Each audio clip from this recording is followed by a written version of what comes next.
doing, Zach? All right, so anybody in here, am I standing between you and spring break? This is no one's last class of the week. Okay, good. We'll go along.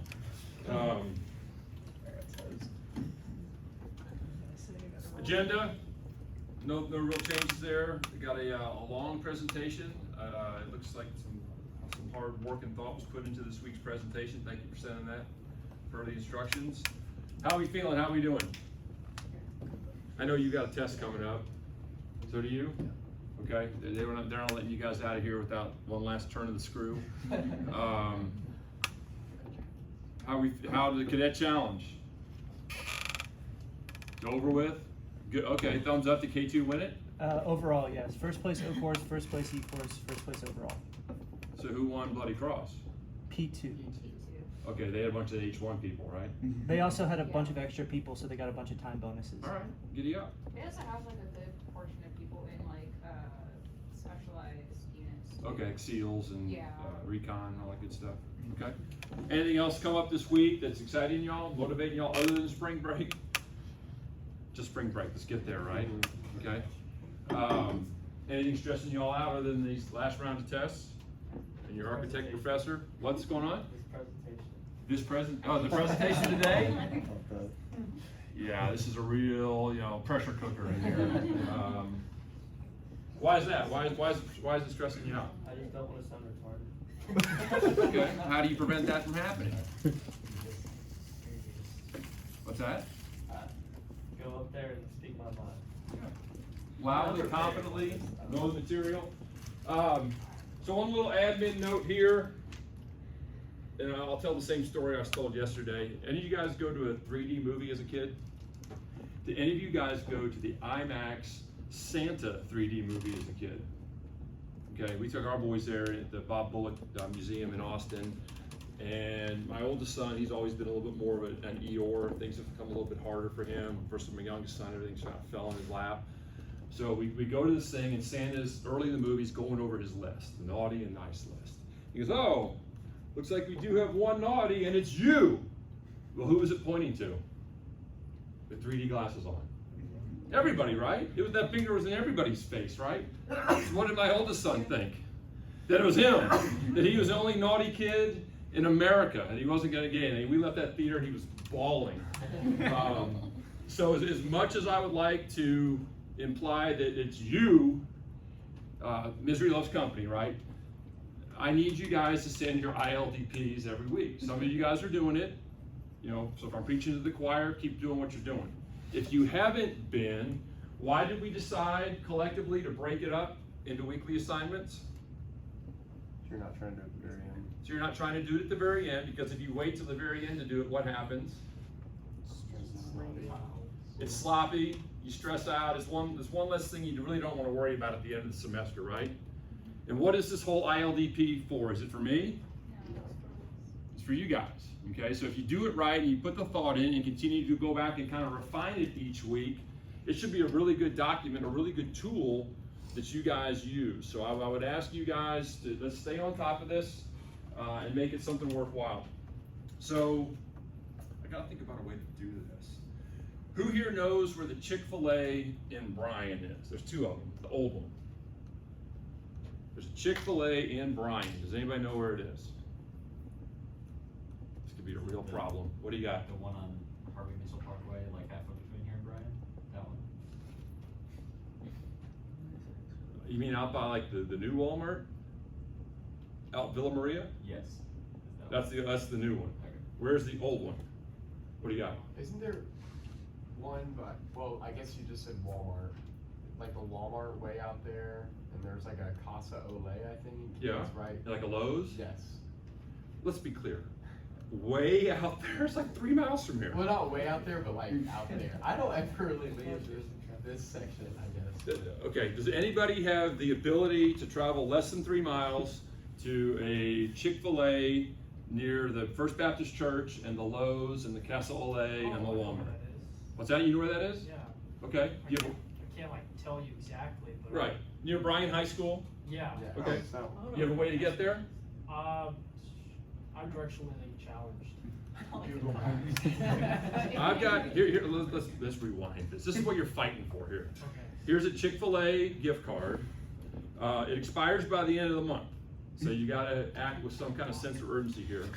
You get your choice of a sandwich, a grilled chicken, the regular Chick-fil-A sandwich, a grilled chicken sandwich, or the spicy chicken sandwich. So decent opportunity here, but you have to go. You have to know where to go. It's only good at that one. So, you think you can get there? Oh, well, Apple Maps. can Okay. do that. I mean, if there's something online, I'll work my butt off to get there. I don't want these things to go to waste. I will use it.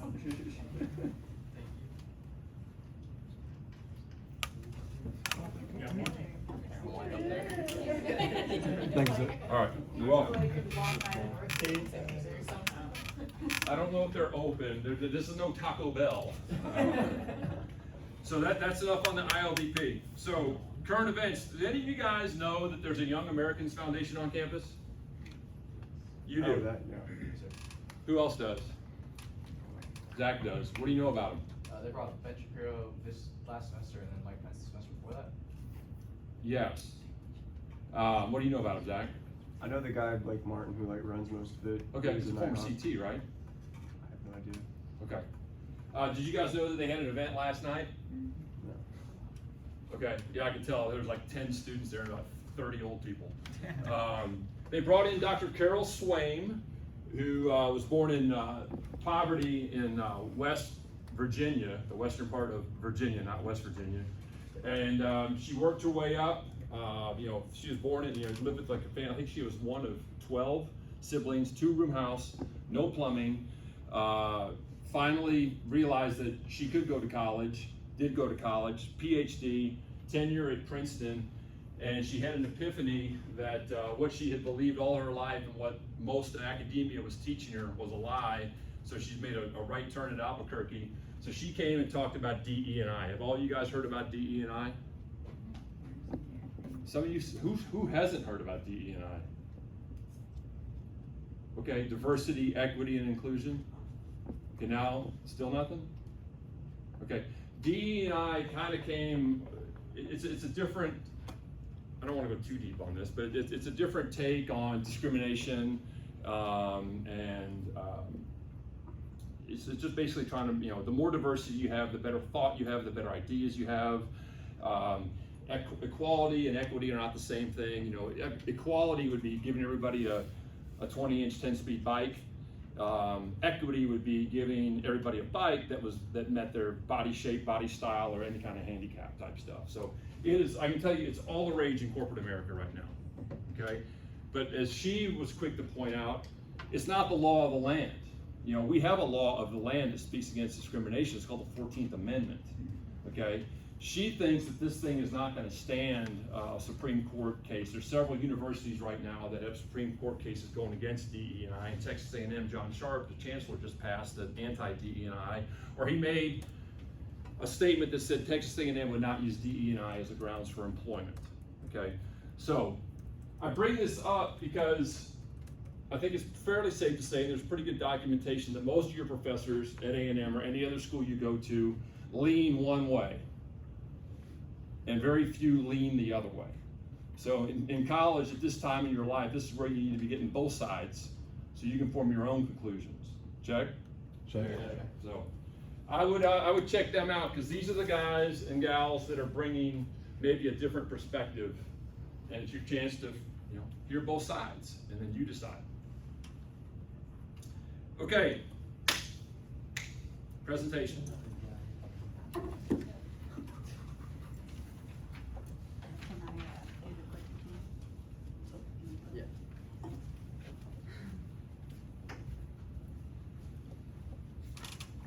Okay, my name is Daisy, this is Kay, and this is Reagan, and we're going to talk about Paradox 4, also known as uncommon leaders are both stubborn and open-minded. If you're not willing to fail, you're not ready to succeed. Now, show of hands, one person tell me either what does this mean to you, or how does this quote relate to Paradox 4? One of y'all. We got prizes. Yes. You have to be willing to take a risk in order to get something done. Otherwise, you kind of just don't do it. You're too scared to do it. Alright, valid, I like that. Do you want what's in my right pocket or my left pocket? Oh. Wow. Right pocket? Alright, Right pocket, yeah. so, this is a bracelet that I got from Nicaragua. Oh, It was, went towards a fundraiser. let's go. It's yours now. Thank you. Okay. Appreciate it. Okay, so for me, this code just means like, if you're not open-minded to being wrong, or if you're too stubborn in your decisions, you're not ready to succeed. So let's get more into that.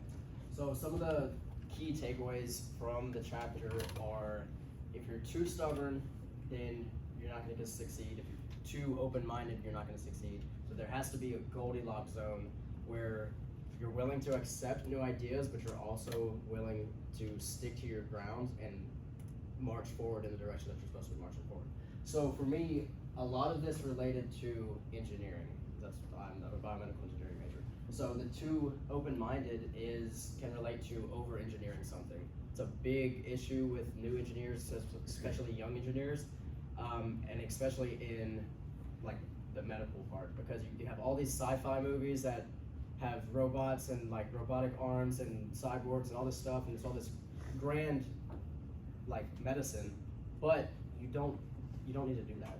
There's no need to have 20 different moving parts on a leg if you just have to have a leg, right? You can make one mechanical movement for your knee and that's it. So over-engineering something is a way that you're trying to gain so many ideas and so much influence that you're not progressing towards what you're supposed to be progressing to. So you seem naive, right? You seem like you're not competent in what you're doing.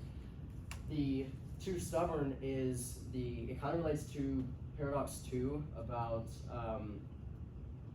the executives and they're being stuck in their ways. They've been in the engineering industry for 40 years, right? And so they have this idea of the direction that they want to take the company. And when the new ideas come, and when 40 years later, when there's a bunch of new technology, they're not adapting to the technology, and they're not able to progress their company even further than they would, or than the other companies are, the pop-up companies and stuff. And the chapter kind of goes into this a little bit in some of the examples that it holds. So the balance is allowing your people to learn on their own and come up with the new ideas, but also start or like guide them in their thinking, right? New people, like chapter 2, new people have that ignorance that is bliss, which is something that we said a couple weeks ago, and so they're able to not see their limitations.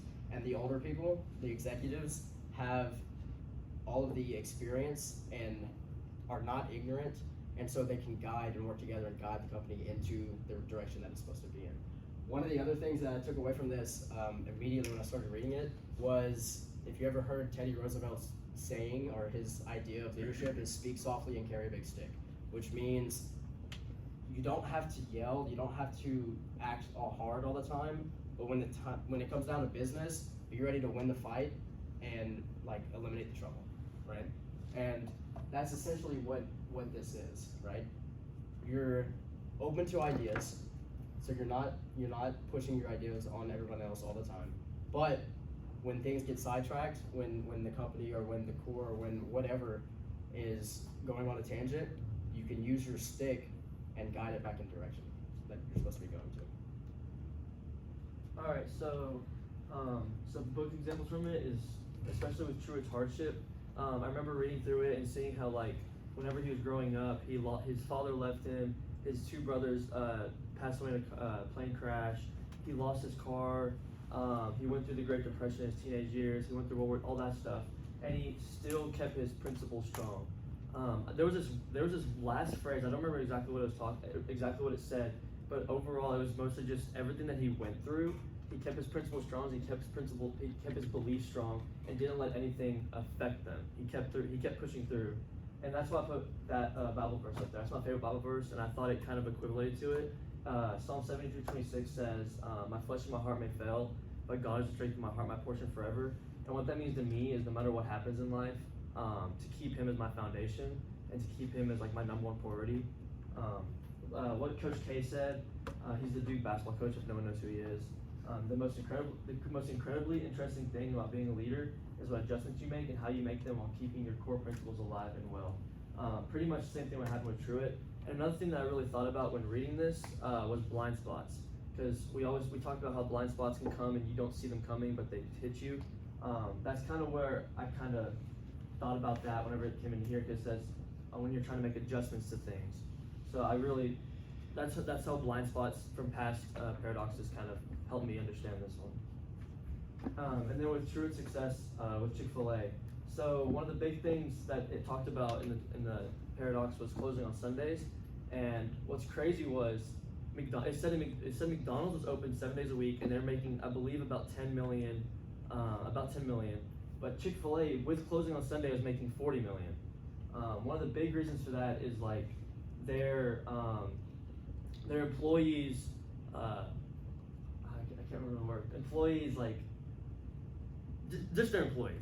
I can't remember what I was trying to say, but their enthusiasm to come to work and the way their like managers and stuff took care of them, having that extra day off, the way they treated them in the workplace boosted their morale. That's all I should say. Their morale was better than everybody's, and everyone knows that. Everyone knows Chick-fil-A workers are like the best.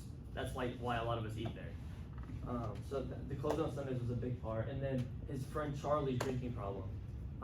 It's like a lot of managers, if you see someone at work having a drinking problem, they just fire him on the spot. But he took care of him. He like made sure he bring him to AA meetings, just take care of him, get his overall health better, and just make sure that his people were okay. And the last one was the civil rights movement. Whenever they were separating the blacks and whites during that time, a lot of people wouldn't let blacks come eat their restaurants, but Truett said no, I don't believe in that. So first off, he was feeding them like kind of like a drive-through, I guess, if you want to say that, something like that. But then he allowed them to come inside, and then right when the blacks started coming inside to eat, he said the whites tried to leave. He said no, if you're gonna come in and the blacks come in, you're staying in here or you're not eating here, pretty much. So that's one thing I really liked about it, because he was firm with his beliefs even with the time that was going on. No one really agreed with him, but it was his beliefs and he wasn't anything altering it. And then lastly, for y'all reading about hardballs, hardballs is being a hard leader and trying to force change, while softballs is being a soft leader and kind of just hoping it happens. So for example, like good examples that we thought of was Piss Head Year, because obviously you're training the fish, you're kind of like forcing them to lead, forcing them to change into the cadet that we all want them to be. And then white belts, because white belts are somewhat lazy, we know that. But the soft leaders are kind of hoping that stuff changes. Those are just two easy examples that we thought of when it came to hardballs and softballs. All right, so how does this relate to after college? So in the book it says always make it better, and they use examples of Kodak and drill bits. So basically never settle. Their companies settled, they fell behind the rest, and they had to file for bankruptcy. So the book is really good at saying entrepreneurial examples, but he doesn't really say anything about life. So I try to connect it with life, in that if you have outdated traditions, for example, if you're still racist or you're still sexist, you are outdated and you are not ahead of your time in that way. And you can't expect to be a good leader if you're still in those outdated mindsets. And my little mic drop moment of bankruptcy. So those companies became bankrupt in money, but if you have outdated times in your mindset, then you'll be bankrupt of life's opportunities. So the next thing is cost analysis. So an example in the book was Pyrrhic victories, which is just about King Pyrrhic, or Pyrrhus, I should say, how he won this giant battle against the Romans. And after the battle, he realized that he had lost a lot more than he had won. So with that, and trying to avoid having Pyrrhic victories, you can ask yourself, what do I accomplish by winning? What is my motive? With the answers of those questions, you can decide what to be stubborn about and what to be open-minded about. All right, so in your little groups, I want you guys to think about how you would work on these attributes as an individual in the core and after the core. Go. Whoa. I say the biggest part, like what she was saying about prior victories. I think just relationships that you have with people. Say if you're a chain officer and you're dealing with your chain sergeants and your corporals, and if they have a different idea, or they do something wrong and you're arguing about it, you know, you can either get mad or try to win the debate, or you can listen to them and, you know, admit it when you're wrong. And that can apply to the workplace as well. Even if it means letting the other person win the discussion or whatever, knowing the importance of just having a relationship with them, because it'll be a whole lot more worth it in the future. Because like you can win the battle and still lose their friendship. You can also do that like with your buddies. Yeah, if you're same thing. You know, like being wipeouts, one of our buddies is first sergeant, one's gonna be CO next year. Being able to like, you might disagree with what they're saying, but is it worth having a huge argument and discussion and possibly getting disciplined by the CO, or do you just kind of go like, I disagree with this, but I'll do it because To respect them. it's for the outcome. Yeah. It's a very big like choose your battles type situation. Yeah.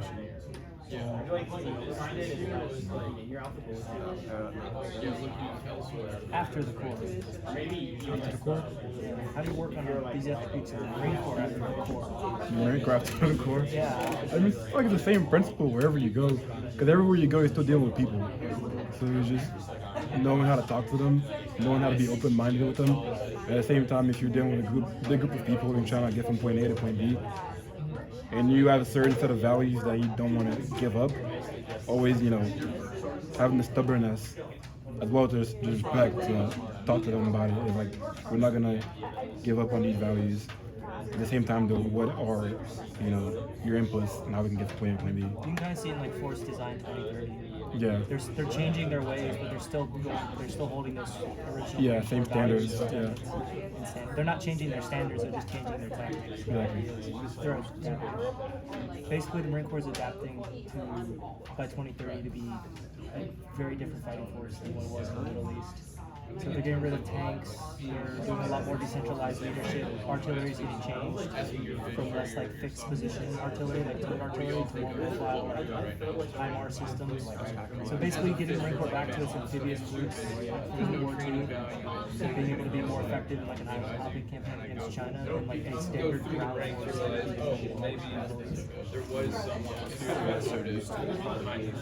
So they're still keeping those original Marine Corps ideas, fast assault, combined arms, and leadership at every level. They're just changing the way.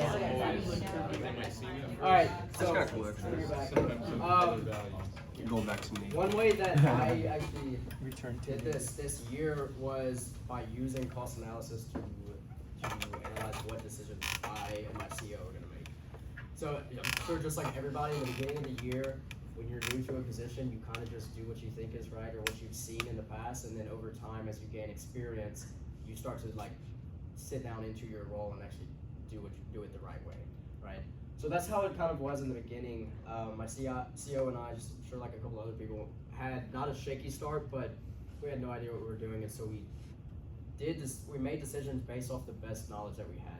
But as the year went on, and especially this semester, we've kind of taken a little bit of a step back and analyzed each situation for what it was, and then made a decision like a couple days later, or after we've had enough time to think about it. And so as we kept on doing this over like the end of last semester and all of this semester, we got really good at just making the right decision on the spot because we've gotten so used to using cost analysis, and so we were able to use it faster as a team.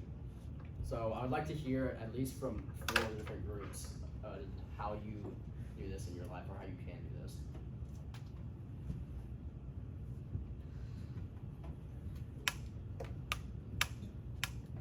We talked about the importance of feedback and how the best leaders are constantly asking, what am I doing good, what am I doing bad?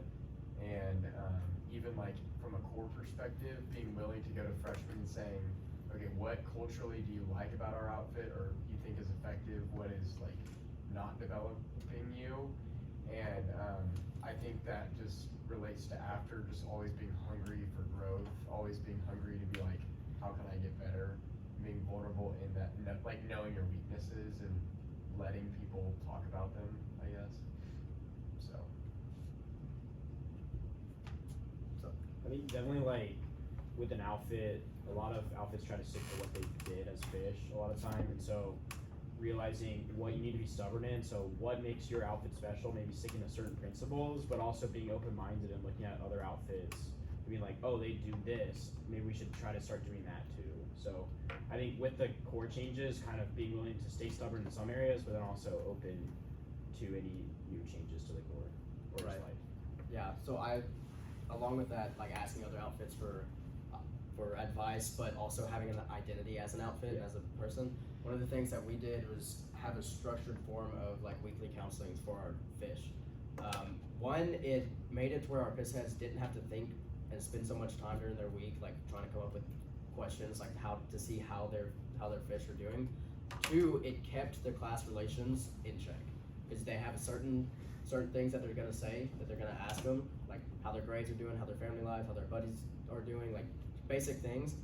And so it allowed them to maintain a professional relationship, but also kind of get a little intimate with them. Who else? We talked about picking and choosing your battles, like which ones are worth fighting for.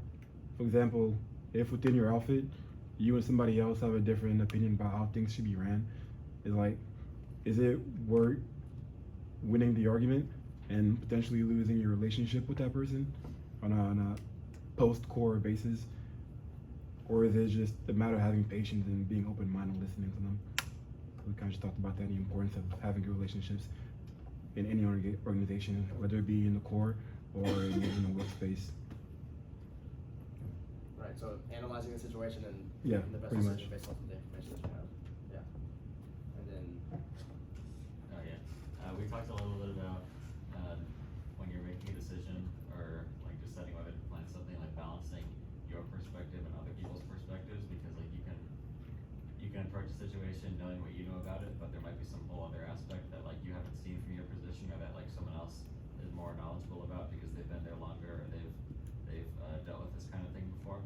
So it's important to be stubborn in the way that you're committed to what you want to do, and you're committed to like the way you want to see things through, but you should be open-minded as well to like listen to other people and not discount their experiences just because they're not yours. right. So I think one of the things that we can all relate to is change happens in the core every single year. So keeping your outfit's identity is important, but also changing with whatever the commandant says, whatever the corps commander says, and like meeting those guidelines is an important factor that plays into the role of you and your outfit being successful. Cool, thank you.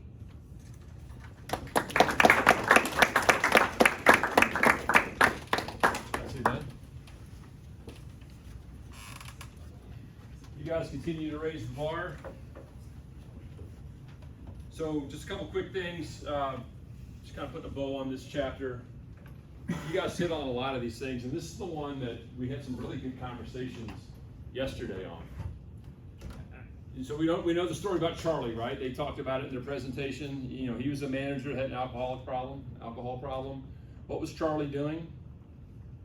He was throwing beers up on top of the roof. Yeah, you could argue he was disrespecting the brand, disrespecting the trust and confidence that Truett and the Chick-fil-A leadership had given him. As soon as he was made aware of the issue, what was the solution? Did he fire him? No, we already talked about it, right? He personally invested in this guy to take him to AA and kind of fix the problem, right? So they extended grace versus dismissal. How many of you guys, maybe it's not alcohol, actually yesterday it was alcohol, I felt like, with some of the cadets. Is there a Charlie in the outfit? Maybe it's a buddy, maybe it's a fish. You know, seniors, I think they're already dismissed, right? That ship has sailed. But as you analyze this and you apply your current personnel situations to the Charlie story, is there a different way you could approach Charlie? Does anybody have anybody that comes to mind or a situation, either buddy or black belt?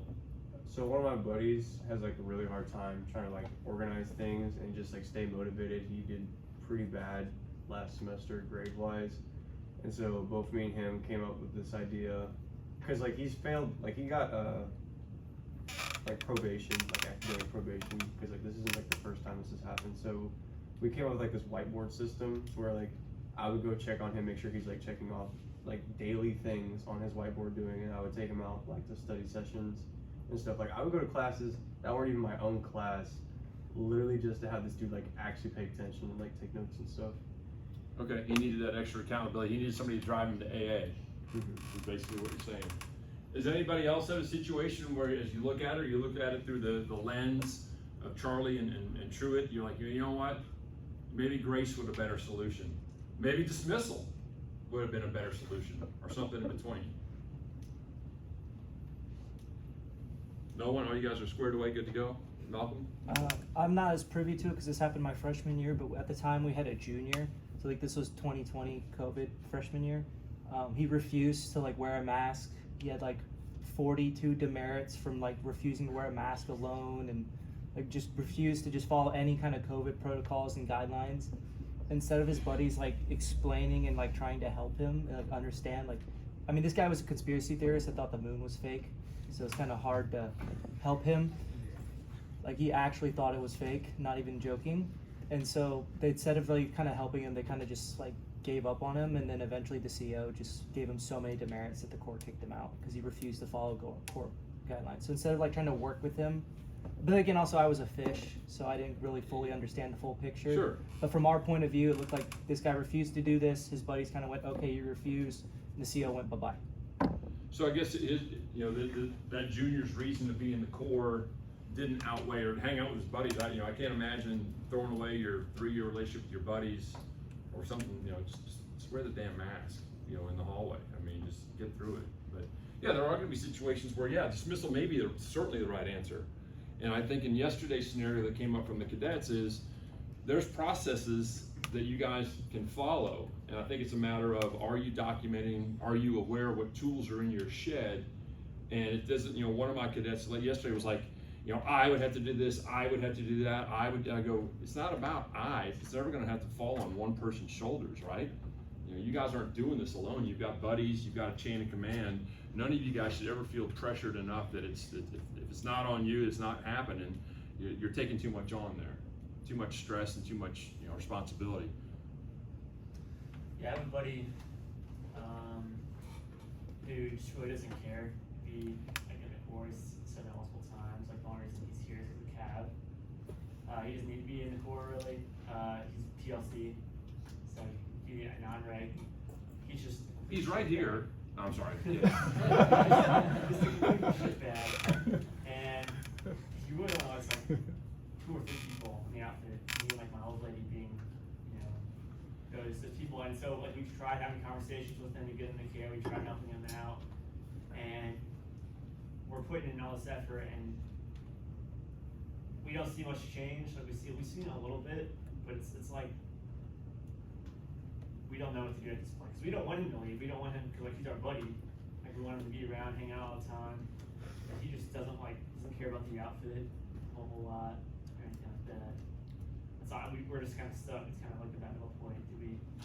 How much more can we effort can we put into him versus like trying to remove the. Last I checked, you had to be in the Corps to be in the CAV, right? Okay, so if you're not in the Corps, you're not in the CAV. I'm sure you've explained that to him. Yeah, that's the only reason for staying. Like, okay. He just doesn't care about anything else. He's literally got a ODP or PODP to skip a permanent out of dormitory pass. Okay. To skip every morning activity just so he can go to PLC instead because he just doesn't like the outfit a whole lot. Does that sound legit, Will? Like legit, like what do you mean? Just PLC have stuff 5 days a week in the morning? Really? So we have the pool for people who are contracted, and that means Tuesdays, Thursdays, and they have remedial for anybody who wants to be in the pool, and that means Monday, Wednesday, Friday. So he could theoretically do that. Okay, so PLC is Platoon Leaders Course. It's a way to get into the Marine Corps without having an RTC scholarship. So cleaning up the acronyms.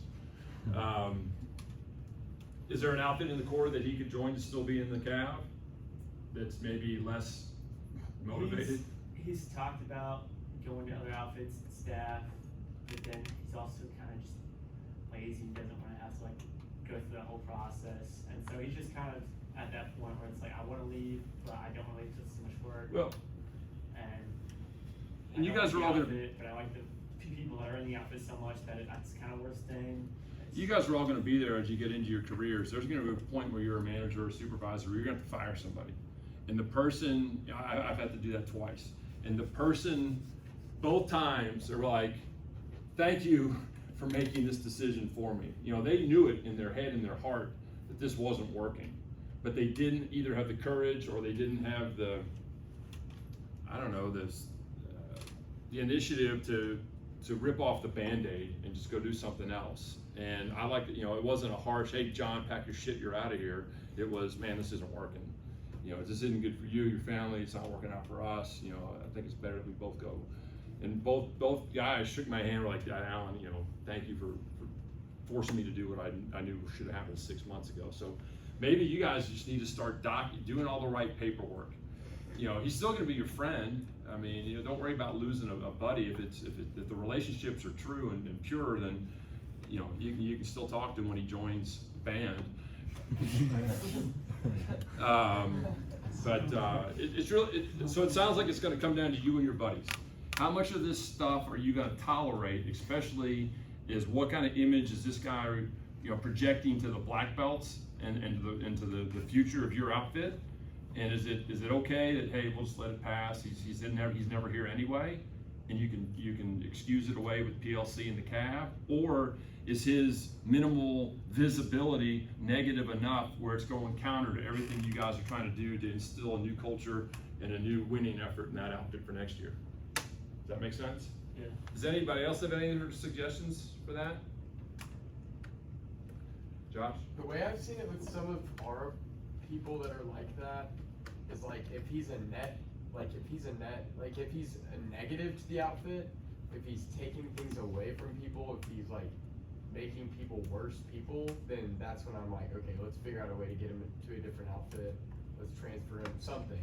But if he's just like sitting there, not doing anything, being lazy, but not taking anything away, but he wants to be there enough to not do anything to leave, I kind of count that almost like as a loss. And it's like, but not enough to like kick him out of the outfit. Sure. As long as he's not discouraging people's growth, I'm like not warranted to kick him out. You're doing a cost analysis on this kid, right?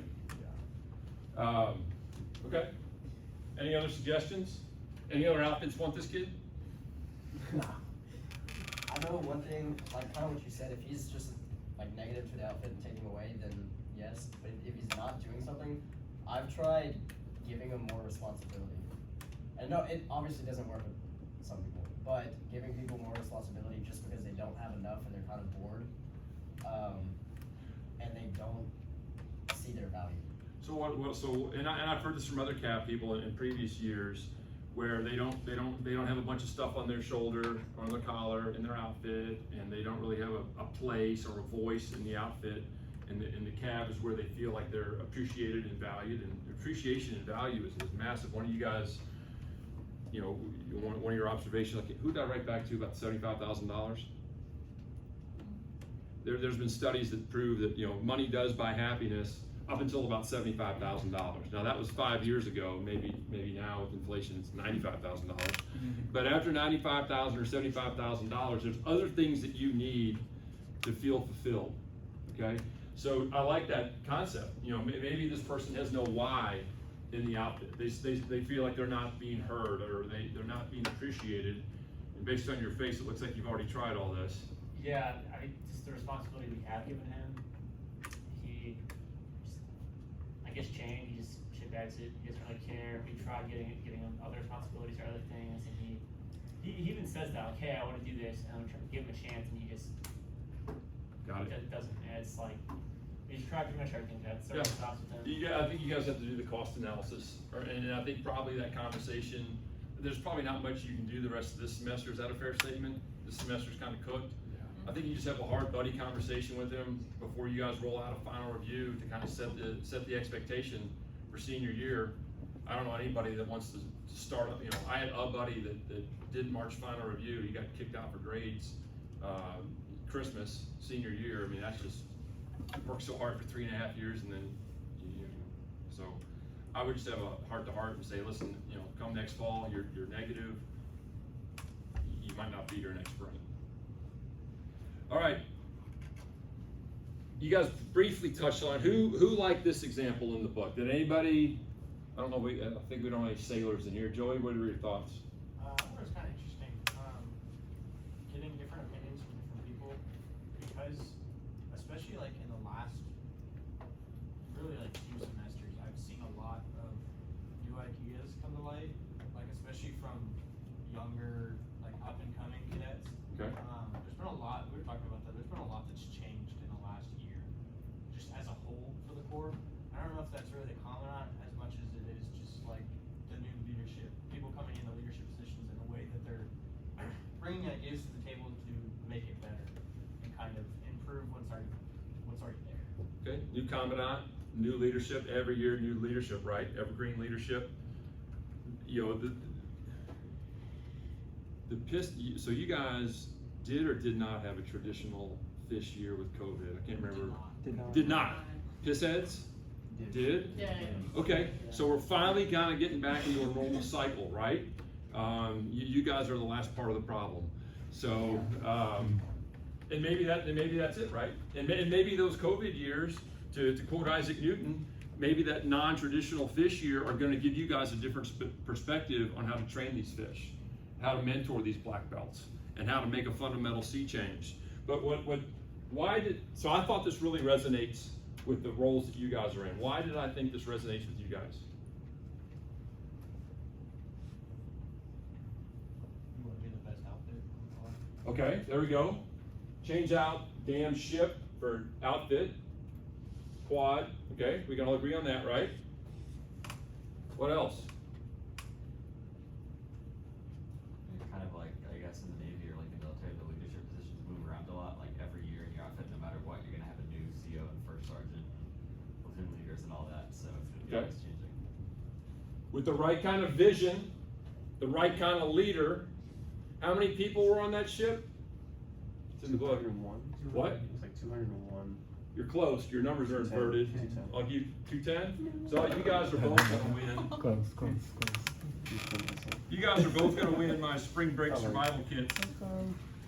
Koozie and sunglasses. Actually, I need those sunglasses. Need those for baseball. So 210. How many people do you have in your outfit? Not 210.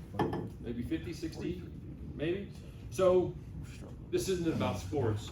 But what kind of sports team is easier to turn around in 1 year? A football team or a basketball team? Basketball team. Why? Smaller numbers, right? All you need is two. If you had two really superstars and three other folks that played as a team, you're changing that culture. You're changing that win-loss record in a year. Football team, man, 22 at least different people. Probably you probably need. Well, you can argue Johnny Manziel did it in a year, but that's not true. Football teams take longer because there's just more there, right? So if this guy turned around a ship from last to first with a crew of 210 in 1 year, I would challenge each and every one of you, especially some of my new rising COs in this outfit, in this class, you can have the same kind of impact. If you're not happy where your ship is or your outfit is, get the buy-in from all levels of your organization, set the clear vision, and go make it happen. Check? Check. One of my kids yesterday called it a submarine. Okay, you guys hit on this, right? What were they selling, right? This is the one place where the executive wasn't the old guy who had his tunnel vision on. He was the guy that said, hey, wait a minute, we're not in the bit market, we're in the what? Okay?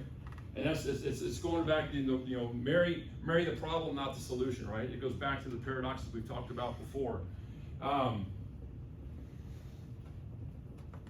Ladies and gentlemen, I don't know if you guys knew, but we have a celebrity here, and let's not pick on Kodak, but what was the other part of Kodak? What was the hyphen? What was the word before hyphen Kodak?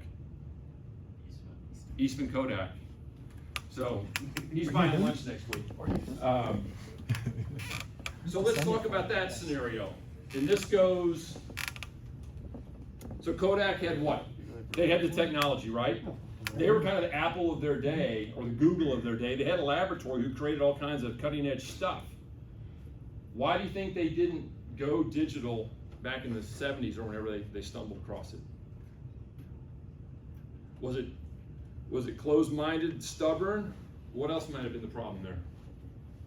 They were doing fine at the time. They were doing fine at the time. Okay. What also you may or may not know about Eastman Kodak? Were they a publicly traded company? Did they have stock? Probably, right? They were probably one of the Fortune 500 companies, certainly maybe on the Dow Jones Industrial Average back in the day. So not only did they have their executive leadership team and their employees to be worried about, what else did they have? Board of directors. They had stock shareholders, right? So it may have been a deal where they're like, hey, we've got to go hard digital right now.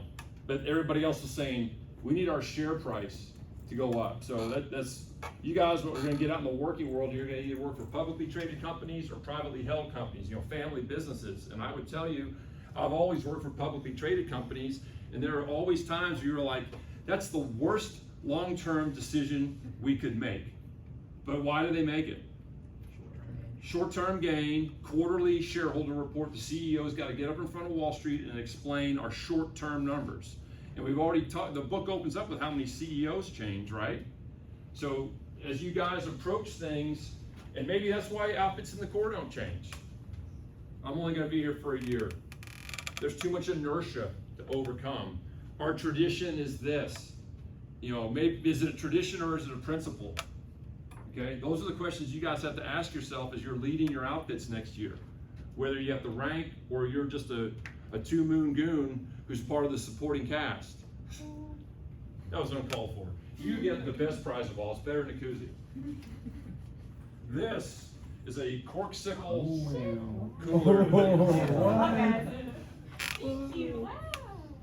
From Implant Base. That's my buddy. He's an entrepreneur. He's the guy that came and talked about financial literacy at the end of the semester last year, Ethan Lauer. He's cool. So you got to ask yourself, am I willing as a leader next year to make a long-term decision? Maybe I'm not going to go from last to first, like Abraham off, or whatever the captain's name was. But maybe what we put in place as a senior class next year is going to get us halfway to where we want to go. And we've set a new culture, and we've set some new principles and some new traditions that align with those principles. So when I come back as a dead zip, holy shit, they've got streamers on the guidon, they've got flags in front of their outfit, and they're wearing the cords on their shoulders. That's up to you guys. All right, what else do we have here in my bag of tricks? Okay, I love this one. You guys all seem to like this one. A lot of observations about this. You guys, thanks, already told about the history of it. And I think it really comes, so the History Channel listed their top 5 pirate victories. I didn't talk about 2 of them. We're going to talk about 2 here in the U.S. You guys know about Bunker Hill, right? The Redcoats had us outnumbered, but they had like 3-to-1 casualties, so, we ended up, winning that. It instilled the patriotic pride, and we all know how that ended up. Chancellorsville. Any of you guys know about Chancellorsville Civil War? 1863, right in the middle of the war. Robert E. Lee, ever heard of him? Robert E. Lee was outnumbered by General Hooker. You all heard of him? You all heard of his last name, right? That's why that's where it came from. He used to have a lot of visitors to his campsites. Anyway, Hooker outnumbered Lee. What did Lee do? He divided his force twice in the face of a superior enemy. Same thing. They won, had less casualties in the Union, but what is the best general nickname you ever heard of? Lee had a general that had one of the coolest nicknames ever. Stonewall? Stonewall Jackson. Stonewall Jackson got shot like the second night of the battle, patrolling the lines. One of his own troops, friendly fire, shot him. He didn't die immediately, but he died from his wounds. So Lee won that battle, but still he lost 11,000 troops, whereas the Union lost 17,000 troops. But what was the big difference in the Civil War? Who had more troops to lose? The Union. The Union was the industrial base of the United States. All the South had was agriculture and cotton, okay? Sheer numbers alone. That's why the only reason the South stayed in as long is because they had, you know, some would argue better leaders. You know, the leaders in the Union were kind of scared to make a mistake, like we learned about in like one of the first paradoxes. So Lee won, but he lost his right-hand man, and then 2 months later was Gettysburg, and that was kind of the end of it. So this was one of the other top fives. You guys read about this in your 380 class, right? Napoleon's invasion of Russia. I know my class saw this. How many of you guys have seen this before? Why is that considered stubborn and open-minded? Stubborn was Napoleon, right? Yeah. Who was open-minded here? The guy who invented that graph, right? Have you guys ever seen a battle displayed like that before? This was revolutionary. So Menard, I think the gentleman's name was, when he came up with this, this has been described as the, quote, best statistical drawing ever created. It shows the number of men in, the number of men out, temperature on the way out.